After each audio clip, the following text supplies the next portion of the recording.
In the spring of 1998, a man named Wade Toller stood at the edge of a cracked white pan in Inyo County, California, and told his granddaughter that the ground under her boots was finished.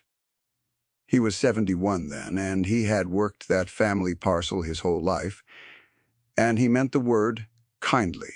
"Nothing grows here," he said. "Nothing lives here. The flats are dead, and they have been dead since before your mother was born."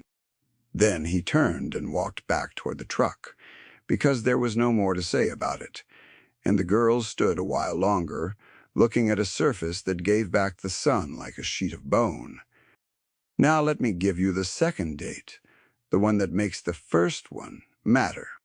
In the autumn of 2021, a purchasing agent for a national grocery chain signed a standing order for $40,000 of hand-harvested sea salt from that same cracked white pan. And the name on the invoice was the name of the girl who had stood there listening, all grown, and the ground her grandfather had called dead had paid every cent of it. This is the story of the 23 years between those two moments, and of how a thing everyone agreed was worthless turned out to be worth more than the cattle, the hay, and the well that the family had spent 4 generations trying to coax out of that valley. It is a story about two kinds of knowing. One of them measures a place and writes down what it cannot do. The other walks the place for years and learns what it has been doing all along. Her name was Della Toller, and in 1998 she was 19 years old, home for a season between things, the way young people are when they have not yet decided whether the place they came from is a prison or inheritance. She had her grandfather's flat gray eyes and her mother's stubbornness, and she was known in the small town of Keeler for 2 things. She kept to herself, and she noticed what other people walked past. That second trait is the whole story. So hold on to it. The Toller land sat at the bottom of a long, closed basin, the kind of valley where the rain that falls has nowhere to run out to.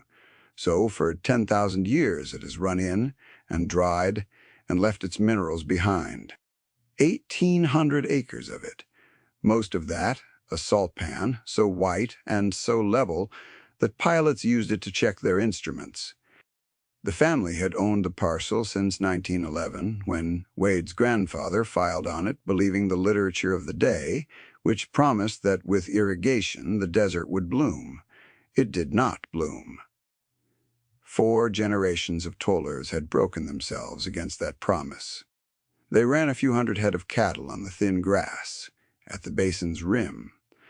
They cut what hay the one good spring would give them, and they watched the great white center of their own land sit there, year after year, doing nothing a bank could count.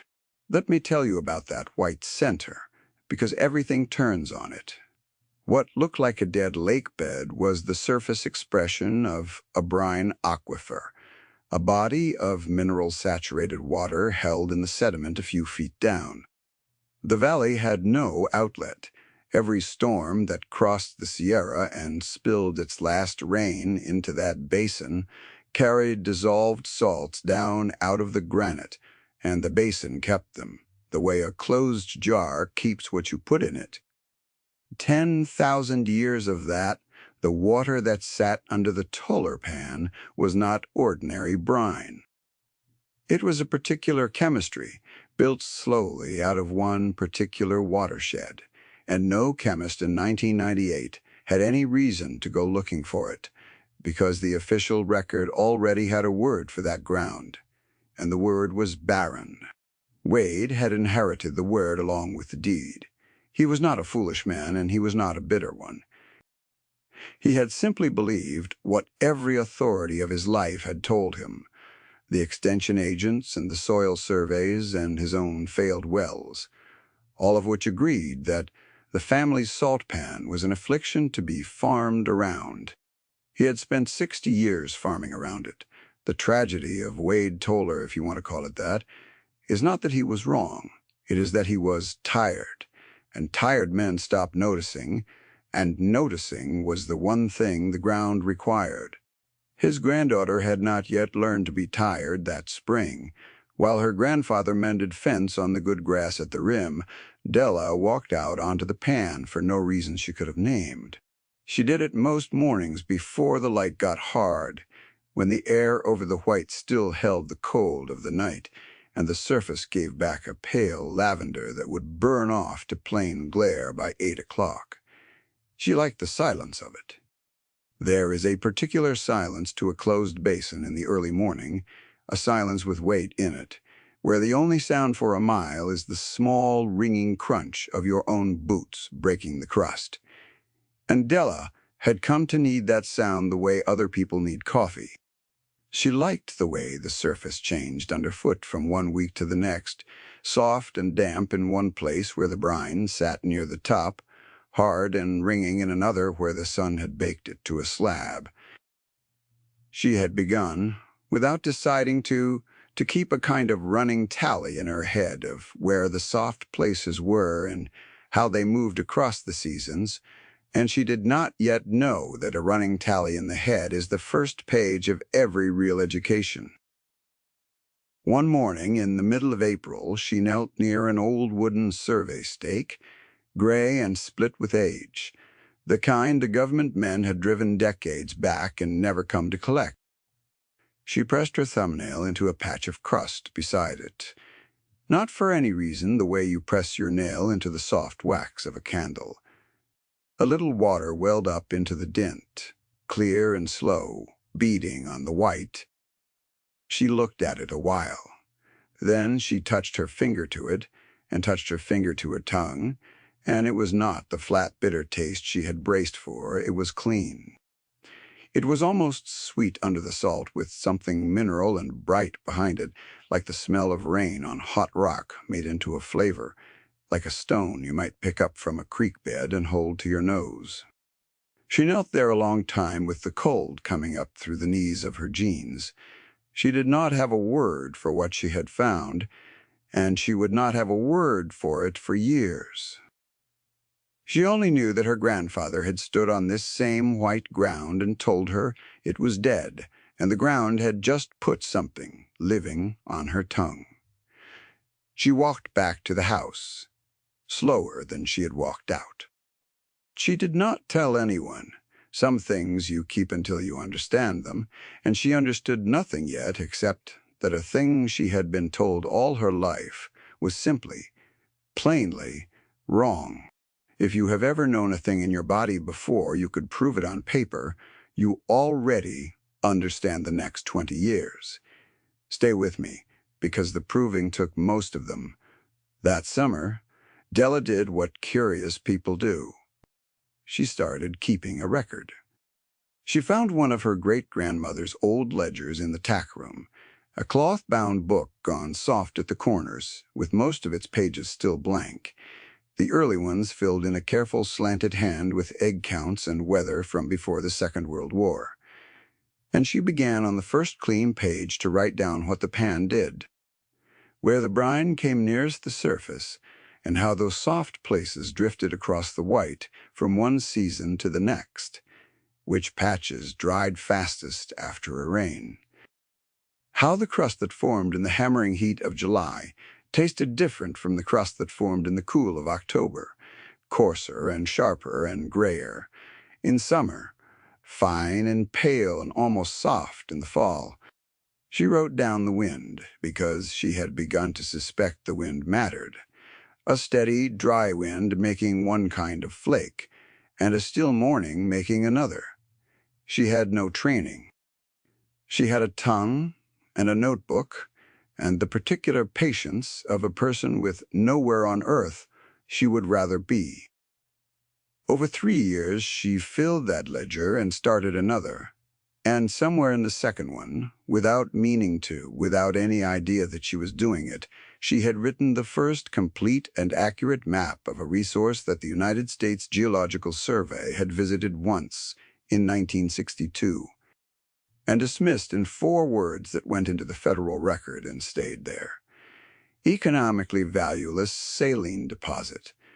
4 words from a man who spent an afternoon against 1,000 mornings from a woman who spent her life. I want to be fair to the survey. Their instruments were good, and their conclusion was reasonable for their purpose. They had come looking for something to mine at industrial scale, sodium for chemical feedstock, and by that standard, the Toller pan was thin and inconvenient and not worth the road it would take to reach it. They measured the place against the question they had brought, and the place failed that question. What they did not measure, because no instrument they carried could, was what the brine would taste like, raked into flakes by hand and dried in the desert wind. That was not their question. It would be Della's. She was 23 when she first tried to tell someone with letters after their name. In 2002, she drove 4 hours to the County Agricultural Extension Office in Bishop. The jar, wrapped in a dish towel on the passenger seat so it would not roll, and she sat in a vinyl chair in a waiting room with a clock that ticked too loud, and then she was shown in to a desk across from a man named Curtis Hale. He was the regional resource agent, a serious and decent man in his late 40s with a master's degree in soil science and a wall of framed certificates behind him, and a way of folding his hands on the desk that was meant to put nervous people at ease. She had brought a jar of salt. She had raked and dried herself, fine pale flakes that caught the fluorescent light and held it. She set it on his desk, on the towel, and she asked him what it was worth. Curtis Hale was not unkind. I need you to understand that, because the easy version of this story makes him a villain, and he was nothing of the kind. He was a man who had spent his career trying to keep small operations alive against long odds. And he had seen 100 ranchers walk in with a hopeful jar of something, a vial of well water, a clod of soil, a strange rock, and walk out with their hopes managed gently downward, because that was the merciful thing to do, and he had decided long ago that mercy was the largest part of his job. He unscrewed the lid. He tipped a few flakes into his palm, and he looked at them with the patient attention of a man who has looked at a great many samples, and he licked his finger and touched it to the salt and tasted it.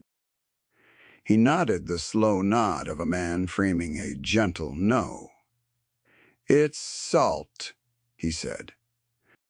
He told her kindly that there was no market a person could reach from Inyo County for raw salt, that the established producers worked at a scale she could not begin to touch, that the cost of trucking anything out of that valley would eat any margin before it began, that he had watched better capitalized people than her try and fail at exactly this.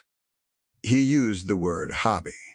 He did not mean it as an insult, and that was somehow worse than if he had. "Plenty of folks," he said, "find something on their land they love, and there's no harm in loving it. But you can't run a ranch on a hobby, young lady." The diminutive landed soft and friendly, and it was precisely the wound, though he never knew he had made it. He capped the jar and slid it back across the desk to her, over the towel, and folded his hands again. Della took the jar. She wrapped it back in the towel without hurry. She said one thing before she left, and she said it level, without heat, looking at him plainly the way her grandfather looked at a fence that needed mending. "You measured it against your salt," she said. "You didn't measure it against itself." Curtis Hale opened his mouth to answer, and found to his own mild surprise that he did not have one ready.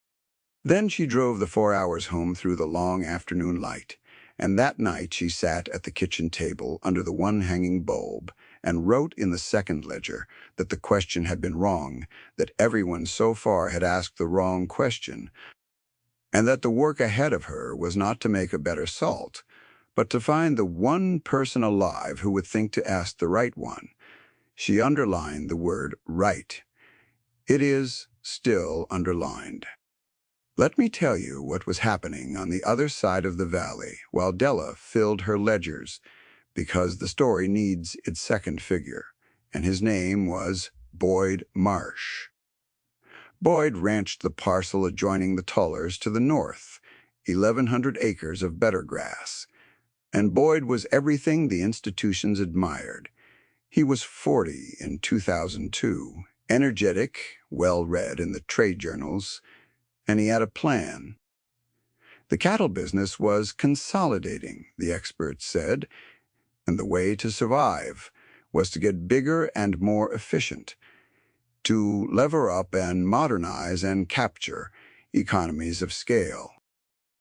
Boyd believed them, the way Wade had believed the irrigation literature in 1911, and for the same understandable reason. The authorities spoke with one voice, and the voice was confident. Boyd borrowed against his land and bought a neighbor's lease, doubled his herd, put in a center pivot irrigation system that threw a green circle across ground that had never been green, and financed a new fleet of equipment that gleamed on his gravel like money. For a while it worked the way the model said it would. Boyd's operation was the one the bank pointed to, the one the young men admired, the one the extension office wrote up as a success. To everyone who measured ranches the way ranches were measured, Boyd Marsh was winning and Della Toller was wasting her life licking the dirt. To the bank, Boyd's green circle was collateral. To Della, it was a straw pushed into an aquifer that the desert had taken 10,000 years to fill, and she wrote in her ledger that she did not see how the water would last. That was the difference between them in one line. Boyd was reading a spreadsheet. Della was reading a place. Around this time, if you are still with me, you might think about the difference yourself, about the things in your own life that were measured against the wrong question and quietly set aside. I think most of us are carrying one of those. Della's was a salt flat. Now back to the valley. The years from 2003 to 2013 were the long, patient middle, the part of any honest story that the highlight reel leaves out. Della did not get rich. She did not get noticed. She raked salt in the cool of the mornings and sold a little of it out of the back of her truck at a farmer's market in Lone Pine, where the tourists driving up to the mountains would stop at the folding table with a handful of jars and buy one because the young woman behind it could tell them exactly which corner of which pan it came from and what the wine had been doing the week it dried. She made, some years, $400, some years less. She kept a separate small ledger of the market sales, and it never once balanced against the hours. And she kept doing it anyway, because the hours were not the cost to her. The hours were the thing itself. She learned by failing. She learned that if she harvested too fast, in the wrong heat, scraping the crust up by the bucketful the way a person in a hurry would, the flakes came out harsh and grainy and gray, and tasted of the same bitterness the survey had tasted in 1962.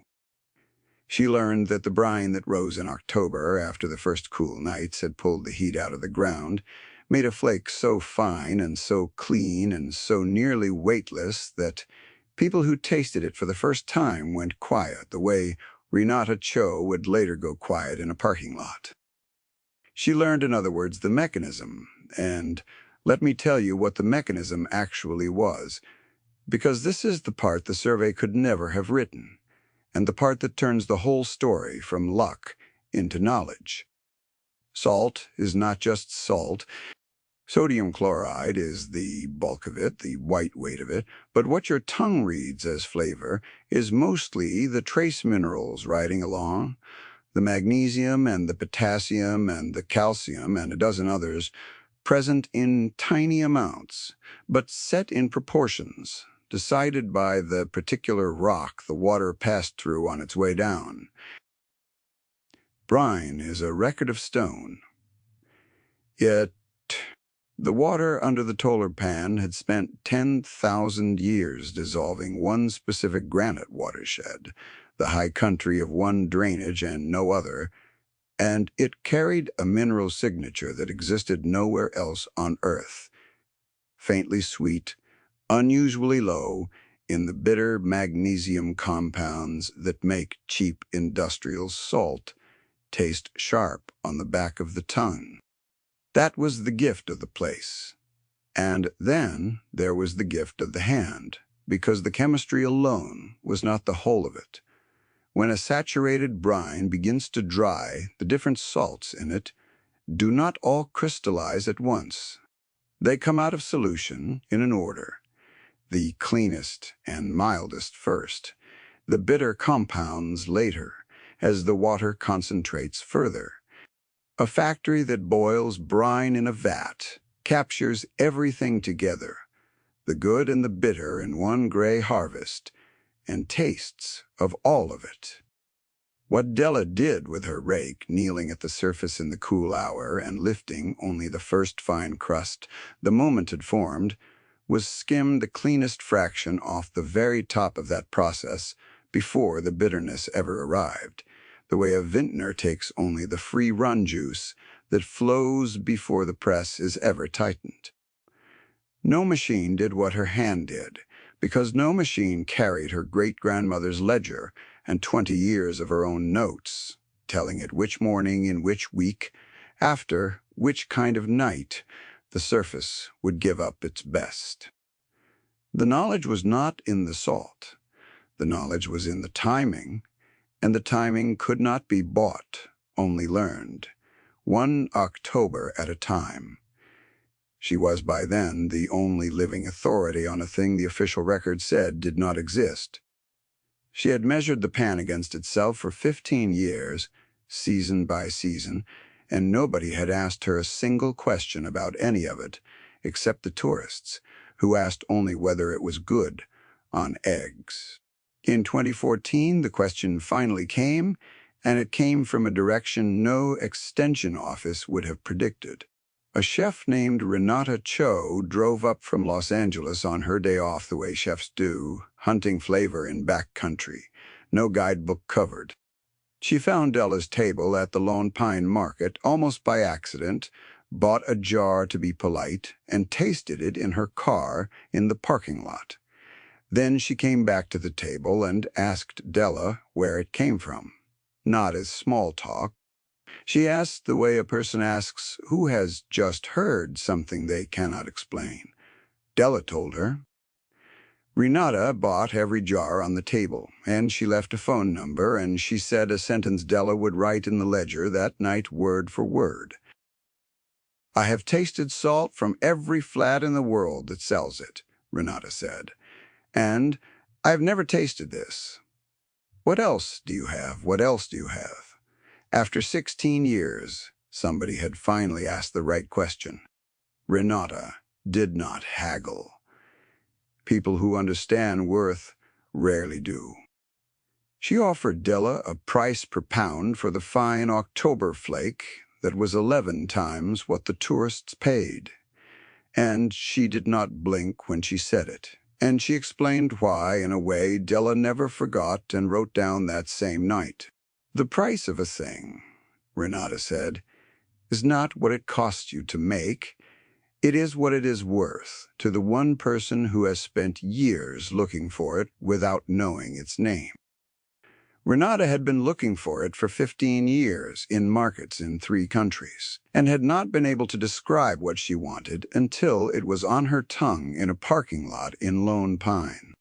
She took the October flake back to Los Angeles and put it on the tables of 3 restaurants where a single dinner cost more than a steer brought at the Bishop auction. And she did not put it in a shaker. She put it in a small dish beside the plate and told the diners where it came from, the county and the closed basin and the granite. Because the story was part of the flavor, and she knew it. Within a year, other chefs were calling, chefs who had tasted it at Renata's tables and gone home unable to forget it, and the jars going out of the valley were no longer going out one at a time from the back of a truck. They were going out by the case, packed in Della's kitchen, labeled by hand, each one carrying the name of a corner of a pan a government survey had called economically valueless saline deposit. Let me bring the next generation in here, because no story of inheritance is complete without the person who almost refuses it. Della's nephew, Sam Toller, came back to the valley in 2016 with a degree in agricultural business and a head full of the same confident model that had built Boyd Marsh's Green Circle. He was 24, sharp and gently embarrassed by his aunt. He had grown up hearing the family talk about Della and her salt the way you talk about a relative's harmless eccentricity. He came home meaning to modernize the operation, and the first thing he wanted to modernize was the salt, which to his eye was a charming, hopelessly inefficient little business that a real operator could scale tenfold with a pump, a few evaporation pans, and a contract harvester. He brought Della a plan, printed and bound, with projections. "Pump the brine," he said. "Mechanize the harvest. You're leaving money in the ground every day you do it by hand." He used the word inefficient. He was not wrong about the arithmetic on the page. And he was wrong about the thing the arithmetic could not see, which was that the moment you pumped and boiled and scaled, you would be making the same salt as everyone else, and the 11 times price would vanish, because the price had never been for salt. It had been for the first fine fraction skimmed by a hand that knew the exact morning. Della did not argue with him. She had learned long ago that argument changed no one. She handed him a rake and her great-grandmother's ledger and told him to work one October beside her and then bring the plan back. He worked the October. I wish I could tell you the morning it turned for Sam, but conversion of that kind has no single morning. It came in pieces. It came the first time he tasted the difference between a flake he had rushed and a flake he had taken at the right moment, and could not believe his own tongue. It came when a chef from San Francisco called and asked unprompted whether the October lot was ready, naming the month like a vintage. It came when he read his great-great-grandmother's handwriting in the ledger, a woman dead 60 years describing the same crust he was kneeling over, and understood that he was not the first Toller to notice, only the latest. Somewhere in that month, the bound plan with its projections stopped being the real thing in his hands, and the ledger started. He never threw the plan away. He just stopped mentioning it. Now, let me tell you what came for Boyd Marsh, because the valley was about to settle the argument that no person in it could. The drought that began in the western states in the middle of those years was not a single event with a name. There was no storm to point to, no flood, no day the disaster arrived. It was a long tightening, year over year, of less snow on the Sierra crest, less melt running down into the aquifers, less margin in everything that lived on water, which in that country was everything. For a place built on water, slow drought is the structural shock that exposes every hidden fragility at once. And Boyd Marsh's operation, admired in the fat years, turned out to be built almost entirely. His Green Circle ran on groundwater pumped from beneath his own land, and as the drought deepened, the water table he was drawing from dropped, foot by foot, season by season, so that each year the pump had to reach deeper and burn more diesel to lift less water. Then the state, scrambling to manage a crisis it had ignored for a generation, began for the first time to regulate groundwater extraction across the valley, and Boyd's pumping was curtailed by law in the very season his costs reached their peak. His herd, doubled on borrowed money in the confident years, now needed feed. He had to buy by the truckload because his irrigated pasture was going brown under him. The fleet of equipment that had gleamed on his gravel like proof of success was financed against the value of land that was falling everywhere, The wells failed, and the wells were failing all over the basin. Every single thing that had made Boyd the model in the good years made him brittle in the bad ones. The leverage that had multiplied his gains multiplied his losses with exactly the same arithmetic, faithfully, indifferently, the way a lever does not care which way you push it. I will not draw out his ruin, because there is no honor in watching a sincere man come apart, and because Boyd was never a fool, only a man who had believed in a model that had never once failed in front of him until the year it failed completely. In 2018, he sold the doubled herd at the bottom of a bad market and took the loss. In 2019, he sold the gleaming equipment for a fraction of what he still owed on it. He held on to the land itself, barely by refinancing what was left, and somewhere in those 2 years he became, without anyone deciding it or saying it aloud, a quieter man. The green circle on his land went brown and stayed brown, a perfect dead ring you could see from the county road. To the bank, it had been an asset on a schedule. To the aquifer, it had been a withdrawal that could not be sustained, and the aquifer, exactly like the salt pan 1 parcel south, had simply been doing arithmetic of its own the entire time, patiently, in a currency no spreadsheet in the bank's office knew how to list. And here is the thing the valley made plain that no argument between people could ever have settled. The same drought that broke Boyd Marsh did nothing to Della Toller. Nothing at all. Her resource was not the snowpack and not the falling groundwater she would have had to pump. It was the brine that 10,000 years of closed basin patience had already banked beneath the white pan, finished and waiting, and a dry year did not deplete it. A dry year brought it nearer the surface and made the harvest easier and the flake, if anything, finer. While the wells failed all around her and the green circles browned across the basin, the pan gave more, not less. The very dryness that was the curse of every conventional operation for 50 miles was, for the one method everyone had spent 20 years dismissing, a quiet and undeserved blessing. What is rigid breaks when the shock comes. What is built to bend comes through it. And what was built by the same long forces that produced the shock comes through it untouched, because it was never fighting the country in the first place. It had made its peace with the country before Della was born.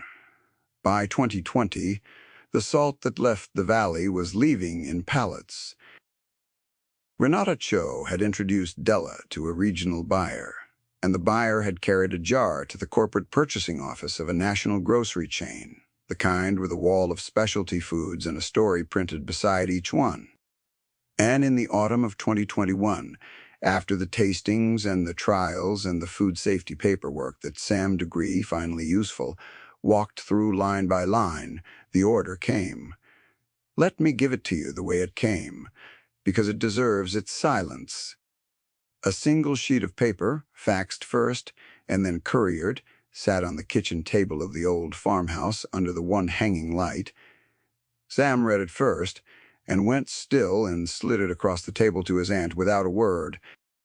Della was 62 by then. Wade had been dead 11 years and never saw it. She put on her glasses and read the number on the standing annual order, and she set the paper down, and for a moment, nobody in that kitchen said anything at all. $4,000 a year for salt from the dead ground. It does not sound like a fortune, and that is exactly why it landed the way it did. It was not a lottery number. It was a number you could check, a number that meant the pan now earned more in a year than the cattle ever had, more than the hay, more than the failed wells had ever cost, and it would do it again the next year and the year after, from a resource that the drought could not touch. It was the smallest large number any of them had ever seen. Della did not celebrate. The dog at her feet, an old red heeler named Pebble, who had walked the pan beside her for a decade, lifted her head at the change in the room and put it back down. Della looked at the paper a while longer. Then she got up and put the coffee on, because there was an October harvest 2 days out, and the brine did not wait for anyone's good news. Curtis Hale heard about it the way news travels in thin country. He was retired by then, near 70, age Wade had been at the start of all this. He drove out to the Toller place one afternoon in the autumn of 2022 with a jar in his pocket, the same jar Della had set on his desk 20 years before. He had kept it. That tells you something about the kind of man he was, that he had kept the jar of salt he had told a young woman was worthless, kept it all those years on a shelf in his office, and then his garage. He found Della out on the pan with a rake and Sam working a row behind her, and he stood at the edge of the white a while before he walked out. "I came to ask you to teach me what I missed," he said. He was not ashamed, exactly. He was a scientist, and a scientist who has been shown a better question does not feel shame. He feels the specific hunger of wanting to know. He held up the old jar. "I measured this against the wrong thing," he said. "I have thought about it for 20 years. Della handed him a rake, the same answer she had given Sam, the same answer the pan had always given anyone willing to kneel down and stay a while. "You measured it against your salt," she said again, gentler now than she had said it the first time. "Come, measure it against itself." He stayed the afternoon. He came back the next week and the week after, and by the following year the retired regional resource agent, who had called Della's life a hobby, was a volunteer in her harvest, and in his own quiet way, her most useful student, because he understood the chemistry well enough to explain to the food safety inspectors and the journalists exactly why the Toller flake was what it was. The man who had managed her hopes downward spent his last working years helping the world understand that her hope had been the accurate reading all along. The method spread the way good methods do. Once a place stops being ashamed of them. Della never scaled it. She refused, more than once, the investors who came smelling the Whole Foods order and wanting to put pumps in the ground and turn the thing into volume.